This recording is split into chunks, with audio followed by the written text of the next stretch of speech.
Caterpillars might be small, but they can create a big headache for farmers. They like to chomp through food crops, causing widespread damage. But that's where my groundwork could help. Hi, I'm Erinn, and with the help of some citizen scientists, I'm researching a group of parasitoid wasps that could help reduce caterpillar numbers and boost food crops across the country. While parasites like leeches often feed off of another living creature for their whole life, a parasitoid usually kills its host to complete its life cycle. There are thousands of different types of parasitoids, but I'm studying a group of wasps called microgas that target caterpillars. These microgas choose specific caterpillars to lay their eggs inside of. Then when the baby wasps hatch, they eat the caterpillar from the inside out. While caterpillars have an important part in our ecosystem, we don't want them taking over our crops. That's why researchers are hoping these microgas wasps could help reduce their numbers without harming the ecosystem.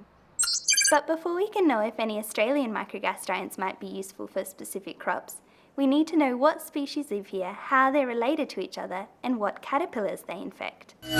And that's where my research comes in. But to do this research, we're going to need a lot of caterpillars. That's why I've been recruiting citizen scientists to help find and rear a wide range of caterpillars.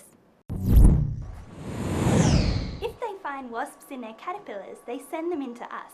And from there, we start by looking at them under a microscope to try and identify them. A lot of parasitoids, particularly the wasps we're looking at, haven't been recorded yet. This means we might be able to work out which family of wasps they belong to, but we might not know what species it is. So to find out more about the wasps, we need to take a look at their DNA. We extract the DNA and then sequence it so we can identify a part called the CO1 gene, which is a bit like a barcode. There is a huge online database of these DNA barcodes, so we can use that to find out if the wasp has been sequenced before. That way we can identify the wasp, or find out if there's a new parasitoid wasp on the scene. So far, we've found the wasps usually target one or a few closely related caterpillar species. We believe this might be down to the virus that the wasps inject into the caterpillar with their eggs. This virus is really important because it stops the eggs from getting attacked by the caterpillar's immune system. So we think the reason they're so picky is because this virus has evolved to be specific to each caterpillar's immune system. This means that if the wasp was to lay her eggs in a different species of caterpillar, the virus wouldn't work as well and the eggs would be attacked and die.